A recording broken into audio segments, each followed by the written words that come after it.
गेहूं की खेती करने वाले कुछ एक किसानों को एक समस्या का जो सामना है वो करना पड़ रहा है। वो ये है कि आपके गेहूं की जो बाली है उसके अंदर 2 से 4 जो दाने वो नीचे वाले वो खाली मिलेंगे, या फिर कुछ एक किसानों के यहाँ जो ऊपर वाले 2 या 3 दाने हैं वो खाली मिलते हैं।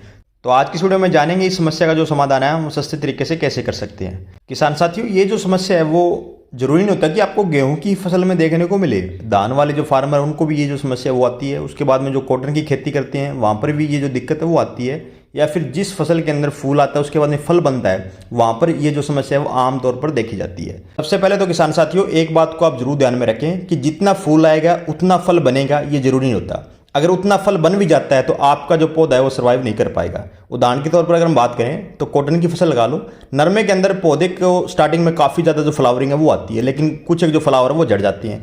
वो कुछ तो डिजीज के कारण, बीमारी के कारण झड़ते हैं, लेकिन 90% चांस होता है कि पौधा खुद ब खुद उन फूलों को गिराता है, क्योंकि उन्हें पता है कि मेरे ऊपर इतने ज़्यादा फूल आए हुए हैं, मुझे इतनी जो खुराक है वो मिलेगी नहीं, या फिर इतनी जो खुराक है मैं उठा नहीं पाऊंगा। चाहे आप बाहर से खुराक जितनी मर्जी दे दो, लेकिन पौधे को पता है कि इतनी मात्रा में जो खुराक है वो मैं नहीं उठा पाऊंगा, तो खुद ब खुद कुछ एक जो फूल है वो गिरा देता है, ताकि वो उतने ही फूल रखता है ताकि अपना जो सर्वाइव है यानी कि जिंदा रह सके। पता होता है कि इतने जो फूल है उनसे जो टिंडा है वो बन पाएगा, और वही जो टिंडा है वो सक्सेसफुल अपना जो आगे खिल पाएगा। इसलिए काफ़ी सारे ऐसी फसलें हैं जिनके अंदर फूल से फल बनता है तो अपने जो फ्लावर है वो गिरा देते हैं। यही जो सेम प्रोसेस है वो अपना गेहूं का रहता है।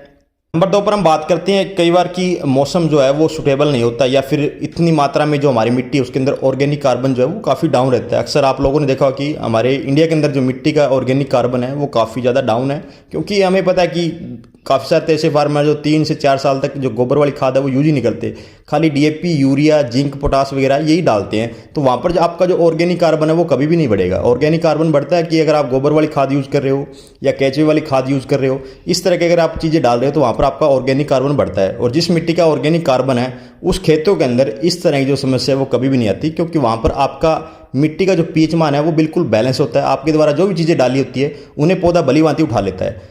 काफ़ी सारे फार्मर हैं वो ये पूछ रहे थे कि हम इसके लिए कौन सा जो दवाई है वो कर सकते हैं, या फिर कौन सा जो फंगीसाइड है वो सही रहेगा।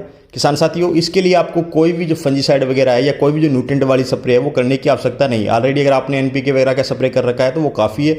और 2-4 अगर बाली के अंदर दाने कम हो जाते हैं तो आपकी ये नहीं होता कि आपकी जो पैदावार है वो 20 से लेकर 50 मन के आसपास कम हो जाएगी, ऐसा कुछ भी नहीं है। अगर सारे के सारे जो दाने वो अच्छे तरीके से पकने लग जाए तो हो सकता है कि आपकी जो पैदावार है वो गेहूं की 40 क्विंटल से भी पार हो सकती है, लेकिन ऐसा नहीं होता।